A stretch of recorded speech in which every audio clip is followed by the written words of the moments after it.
Pandian store சீரியல்ல today எபிசோட்ல நம்ம பாண்டியன் இருந்துட்டு ரொம்பவே வருத்தத்தோட கோயிலுக்கு போறாங்க. அங்க பூசாரி முதல் கொண்டு பாண்டியனுக்கு ஆறுதல் சொல்லிட்டு இருக்காங்க. வீட்ல ஏதோ பிரச்சனையாமே, எதையும் பெருசா எடுத்துக்காதீங்க. நல்லா அது கண்டிப்பா அந்த பிரச்சனை எல்லாமே நல்லா சரியாயிடும் அப்படின்னு சொல்லிட்டு பூசாரி சொல்லிடுறாங்க. அதுக்கு அடுத்ததா தெரிஞ்சவங்க அக்கம் பக்கம்னு சொல்லிட்டு எல்லாருமே பாண்டியன் கிட்ட போயிட்டு மயில் இப்படியெல்லாம் பண்ணுவாங்கன்னு கொஞ்சம் கூட எதிர்பார்க்கல. ஒரு குடும்பத்தை அநியாயத்துக்கு ஏமாத்திட்டு சரவணன் மேலே அபாண்டமாக பழி போட்டு பேசிட்டு போயிட்டாங்க. நீங்கள் எதுக்காகவும் கவலைப்படாதீங்க அப்படின்னு சொல்லிட்டு எல்லாருமே பாண்டியனுக்கு ஆறுதல் சொல்கிறாங்க. அதுக்கு அடுத்ததாக வருத்தத்தோடு நம்ம பாண்டியன் இருந்துட்டு வெளியே உட்காந்துக்கிட்டு இருக்காங்க. அதுக்கு அடுத்ததாக முத்துவேலும் அவங்களும் அதே கோயிலுக்கு வராங்க. வந்த கையோட நேராக போயிட்டு அங்கே பாண்டியன் இருக்கிறத பார்த்த உடனே பாண்டியனோட பக்கத்தில் போய் உட்காந்துக்கிறாரு. ஆமாம், அந்த குடும்பத்தை பற்றி நாங்கள் விசாரித்தோம். விசாரித்ததில் அவங்க சரியான ஃப்ராடு குடும்பம். அன்னைக்கு எங்கள் வீட்டுக்கு அவங்க திருட வந்தாங்கன்னு சொல்லி கட்டி போட்டு வச்சதுனால அவங்க உண்மையாகவே திருட தான் வந்திருக்காங்க போல இருக்கு. ஏன்னா எல்லா இடத்துலையும் கடன் மட்டும்தான் வாங்கி வச்சுருக்காங்க. கடன்காருக்கு பயந்து அவங்க என்ன காரியம் பண்ணியிருக்காங்கன்னு தெரியுமா? முன்வாசலை பூட்டி வச்சுட்டு பின்வாசல் வழியாக வந்துட்டு போயிட்டு வந்திருக்காங்க. இது தெரியாமல் நீ எங்களை கீழே தள்ளணும்னு சொல்லிட்டு நீ என்னடனா இவ்வளோ பெரிய விஷயத்த பண்ணி வச்சிருக்க அப்படின்னு சொல்லிட்டு நாங்கள் தான் உன் குடும்பத்தை பழிவாங்கன்னு நினச்சிட்டு இருந்தோம். ஆனால் எங்களை விட இப்போ அவங்க சூப்பராகவே பழி வாங்கிட்டாங்க அப்படின்னு சொல்லிட்டு முத்துவேல் ரொம்பவே மனசு கஷ்டப்படுற மாதிரி பேசிட்டு போகிறாங்க. அதுக்கு அடுத்ததாக பார்த்திங்கன்னா உனக்கு இதெல்லாம் தேவைதான். நீ எங்கள் குடும்பத்தில் இப்படியெல்லாம் ஏமாற்றி தானே அவளை கல்யாணம் பண்ணிட்டு போனேன். ஆனால் இப்போ பாரு உன்னை ஏமாற்றி உன் பையனுக்கே ஒருத்தர் கல்யாணம் பண்ணி வச்சுட்டாங்க அப்படின்னு சொல்லிட்டு முத்துவேல் சொல்லிடுறாங்க. விதை விதைச்சவன் தானே அறுவடை செய்யணும். நீ விதையை விதைச்சு உன் பிள்ளைங்க அறுவடையை செஞ்சிட்ருக்காங்க. உன் 2 பசங்க மாதிரியே பெரிய இடத்துல இது பொண்ணு அது இழுத்துட்டு வர சொல்ல வேண்டியது தானே. ஏன் உன்னோட ட்ரைனிங்கை அவங்கிட்ட கொடுக்கலையே என்ன? இவ்வளோ வெகுளியாக இருந்திருக்கான் அப்படின்னு சொல்லிட்டு முத்துவேல் ரொம்பவே நக்கலாக பேசுகிறாங்க. பாண்டியன் ரொம்பவே வருத்தப்பட்டுட்டு இருக்காங்க. அதுக்கு அடுத்ததாக பார்த்திங்கன்னா இந்த பக்கம் நம்ம அம்மாச்சி இருந்துட்டு ரொம்பவே வருத்தத்தோடு உட்காந்துக்கிட்டு இருக்காங்க. அப்போ நம்ம மாரியெல்லாம் ஆறுதல் சொல்லிட்டு இருக்காங்க. வடிவு இருந்துட்டு இந்தாங்க அத்தை காஃபின்னு சொல்லிட்டு எடுத்துகிட்டு வைக்கிறாங்க. காலையிலேருந்து எதுவுமே சாப்பிடல புடிங்க அத்தை அப்படின்னு சொல்கிறாங்க. அதை வாங்கி குடிக்காமல் அங்கேயே வச்சிடுறாங்க. இப்படியெல்லாம் நடந்திருக்கக்கூடாது, நடந்துருச்சு. இப்போ பேசி என்ன பிரயோஜனம்? அதனால் பேசாமல் நார்மலாக இருக்கிற வழியை பாருங்கள் அப்படின்னு சொல்லிட்டு நம்ம அம்மாச்சிக்கு ஆறுதல் சொல்லிட்டு இருக்காங்க. அதுக்கு அடுத்ததான் நம்ம பழனியும் சுகன்யாவும் வீட்டுக்கு வராங்க. யாருக்கு இந்த காஃபி? ஒரே தலைவலி. இன்னைக்கு நிற்க கூட டைமே கிடைக்கல. அந்த பாண்டியன் ஸ்டோரு மூணாங்க. எங்கள் கடையில் வியாபாரம் அல்லுன்னு நடந்துட்டுருக்கு. டெய்லி இவங்க இப்படி மூடி வச்சுட்டு இருந்தா எங்களோட வியாபாரம் ரொம்பவே நல்லா இருக்கும் அப்படின்ற மாதிரி சுகன்யா சொல்லிக்கிட்டு இருக்காங்க. பழனி முறைச்சி பார்த்துட்டு இருக்காங்க. என்றைக்குமே மச்சான் லீவ் விடவே மாட்டார். ஆனால் இப்போ என்ன காரணத்துக்காகவோ லீவ் விட்டுருக்காரு. அப்படி என்ன காரணமாக இருக்கும் அப்படின்னு சொல்லிட்டு யோசிக்க ஆரம்பிக்கிறாங்க. அதுக்கடுத்து தான் இந்த பக்கம் நம்ம வடிவம் மாறியும் இருந்துட்டு சொல்லலாமா வேண்டாமான்னு சொல்லிட்டு தயங்கிட்டு இருக்காங்க.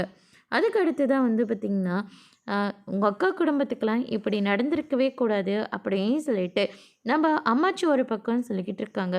என்னக்கா என்னம்மா சொல்லிட்டு இருக்கீங்க அப்படின்னு சொல்லிட்டு பழனி கேட்கவும் என்னைக்கு என்னெல்லாம் நடந்துச்சு தெரியுமா? உங்கள் அக்கா வீடு 2ஆக போயிடுச்சு அப்படின்ற மாதிரி சொல்கிறாங்க. என்ன சொல்கிறீங்க? புரியும்படியாக சொல்லுங்களேன், எனக்கு ஒன்றுமே புரியல அப்படின்னு சொல்லிட்டு நம்ம பழனி கேட்கவும் அதுக்கு அடுத்ததாக மயில் படிப்பு விஷயம், வயசு விஷயம், இப்படி எல்லாத்தையும் ஏமாத்துகிற விஷயத்த சொல்கிறாங்க. இதை கேட்ட உடனே மொத்த பேரும் ஷாக் ஆகுறாங்க. மயிலா இப்படிப்பட்ட காரியத்தை பண்ணா? அந்த வீட்டில் இருக்கிற வரைக்கும் அவள் அப்படியெல்லாம் பண்ணுற ஆள் இல்லைன்னு நினச்சிட்டு இருந்தனே, ஆனால் இவ்வளோ மோசமாக நடந்திருக்கா? உண்மையாகவே இப்படியெல்லாம் பண்ணுது மயில் தானா அப்படின்னு சொல்லிட்டு கேட்டுட்ருக்காங்க.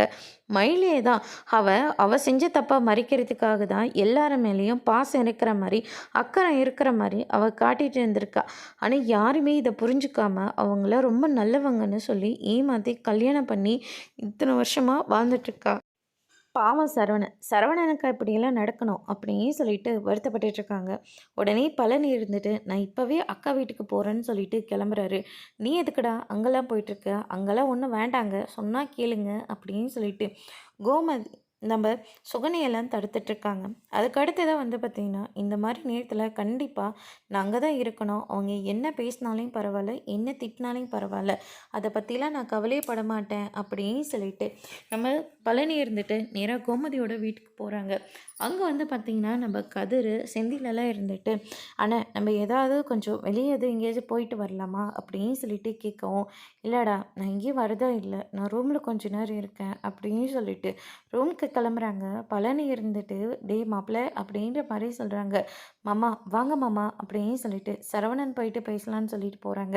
"இவரு எதுக்கு இப்ப இங்க வந்திருக்காரு?" அப்படின்னு சொல்லிட்டு நம்ம செந்தில் வந்து கேட்கவும், "வந்தவங்கள வாங்கன்னு சொல்லணும். ஆனா இப்படியெல்லாம் பேசாதண்ணே" அப்படின்னு சொல்லிட்டு கதிர் ஒரு பக்கம் சொல்லிடுறாங்க. அதுக்கு அடுத்ததா குழலி வராங்க. "என்ன புது ஓனரு இந்த பக்கம்லாம் வந்திருக்கீங்க? என்ன விஷயம்? அடுத்த குடிய கெடுக்கிறதுக்கா?" அப்படின்னு சொல்லிட்டு நம்ம குழலி வந்து சொன்ன உடனே பழனி இருந்துட்டு ரொம்பவே ஷாக் ஆகுறாங்க. "என்ன குழலி இப்படியெல்லாம் பேசிக்கிட்டு இருக்க? இங்க பாருங்க, இங்க என்ன நடந்துச்சுன்னு எனக்கு தெரியல. என்னை பத்தி நான் சொல்ல வந்தபோது யாருமே என் பேச்ச கேட்கவே இல்ல. என்ன பேசவே விடல முதல்ல. ஆனா இப்ப சரவணனுக்கு ஏதோ பெரிய பாதிப்புன்னு மட்டும் தெரியுது. அதனால நான் விசாரிக்கிறதுக்காக தான் வந்திருக்கேன். மத்தபடி வேற ஒண்ணும் இல்ல." அப்படின்னு சொல்லிட்டு நம்ம பழனி வந்து சொல்லிடுறாங்க. அதுக்கு அடுத்து தான் நம்ம கோமதி இருந்துட்டு, "இவன் எதுக்கு இப்ப இங்க வந்திருக்காங்க?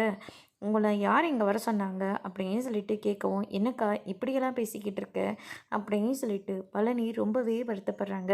"இங்க பாரு, உன்னை இத்தனை வருஷமா சோறு போட்டு வளர்த்துருக்கேன். ஆனா நீ காட்டக்கூடாது எல்லாத்தையும் நீ எங்களுக்கு பண்ணிட்டு போயிட்ட. நீ நல்லா இரு. எங்க போனாலும் நீ நல்லா இரு. இப்ப எதுக்காக இங்க வந்திருக்க? எங்க ரோட்ல போறவங்க வரவங்கலாம் என் பையனுக்கு ஒண்ணும் ஆறுதல் சொல்ல தேவையில்ல." அப்படின்ற மாரி சொல்லிடுறாங்க. குழலி இருந்துட்டு, "அவன் என்ன யாரும் இல்லாதவனா? ஆறுதல் சொல்ல வந்திருக்கிறதா சொல்றீங்க? அவனுக்குன்னு தம்பிங்க, அக்கா நான் இருக்கேன், தங்கச்சி இருக்கா. அதே மாரி அம்மா, அப்பான்னு சொல்லிட்டு எல்லாருமே இருக்கோம். நீங்க ஒண்ணும் ஆறுதல் சொல்ல தேவையில்ல." அப்படின்னு சொல்லிட்டு நம்ம கொழலி வந்து சொல்லி அவமானப்படுத்தி பழனிய அங்கேருந்து வெளியே போக சொல்கிறாங்க. "நான் உனக்கு சோறு போட்டது உண்மையா இருந்தா, நீ எங்கள ஏமாத்திட்டு போனல, அப்படியே கிளம்பி போயிடு. இன்னொரு டைமு உறவு சொல்லிட்டு இந்த பக்கம் நீ வராத." அப்படின்ற மாரி சொல்லிடுறாங்க. இதை கேட்டோன்னே பழனி ரொம்பவே வருத்தப்பட்டு அங்கேருந்து கிளம்பிடுறாங்க. வந்துட்டுருக்கிறபோது, "இங்கே என்னதான் நடக்குது? நான் என்னோட விஷயத்த சொல்லவும் இல்ல. இப்ப சரவண பார்த்துட்டு ஆறுதல் சொல்லலான்னா, அதையும் சொல்ல விட மாட்டேன்றாங்க. இவங்களுக்கெல்லாம் என்னதான் பிரச்சனை? ஐயோ கடவுளே! இன்னும் என்னெல்லாம் கொடுமையெல்லாம் நான் பார்க்குறதா இருக்கணும்." அப்படின்னு சொல்லிட்டு நம்ம பழனி ரொம்பவே வருத்தப்பட்டுட்ருக்காரு. அதுக்கு அடுத்ததா அந்த நேரம் பார்த்து முத்துவேலும், சக்திவேலும் வராங்க. "எதுக்காகடா மறுபடியும் அந்த வீட்டுக்கு போயிட்டு வந்த? பட்ட அவமானம்லாம் மறந்துட்டியா?" "நான் எதுவுமே மறக்கல. சரவணனுக்கு ஒரு விஷயம் நடந்ததா சொன்னாங்க. அதனால தான் விசாரிக்கலான்னு சொல்லிட்டு வந்தேன். ஆனா அவங்க என்ன அவமானப்படுத்திட்டாங்க." அப்படின்ற மாரி சொல்லிடுறாங்க. "இனிமே நீ எந்த டைமுக்கும் அந்த வீட்டுக்கு போனாலையும் அவங்க அவமானம் மட்டும் தான் படுத்துவாங்க. ஏன்னா அவங்களுக்கு அத விட்டா வேற எதுவுமே அவங்களுக்கு தெரியாதுல்ல. இங்க பாரு, இனிமே அந்த வீட்டு பக்கமே நீ போக்கூடாது." அப்படின்ற மாரி சொல்லிடுறாங்க. "போக மாட்டேனே." அப்படின்னு சொல்லிட்டு பழனி அங்கேருந்து போயிடுறாங்க. நம்ம தான் அந்த பாண்டியனோட குடும்பத்த அசிங்கப்படுத்தணும்னு நெனச்சிட்டு இருந்தோம். ஆனா கடைசியில அவனுக்கு அவனே ஆப்பு வச்சுக்கிட்டான். எதுவுமே விசாரிக்காம அவன் பையனுக்கு அவன் கல்யாணம் பண்ணி வச்சுட்டான். என்னடா எல்லா கல்யாணத்தையும் தடுத்து நிப்பாட்டினமே, இது மட்டும் மிஸ் ஆகுதேன்னு சொல்லிட்டு குழப்பத்தோட இருந்தேன். ஆனா அவங்க என்னடான்னா, சரியான ஃப்ராடு குடும்பமா இருக்கு. எப்படியும் அந்த குடும்பம் இந்த குடும்பத்த சும்மா விடவே விடாது. ஏதாவது ஒரு பிரச்சனை தினம் தினம் வந்துக்கிட்டு தான் இருக்கும்.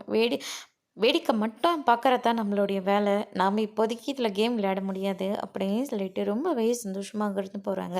அதோட இன்னைக்கான எபிசோட் முடிச்சிருக்காங்க. இனி பாண்டியன் ஸ்டோரில அடுத்தடுத்து என்னெல்லாம் நடக்க போகுதுன்றது வெயிட் பண்ணி பார்க்கலாம். Thank you.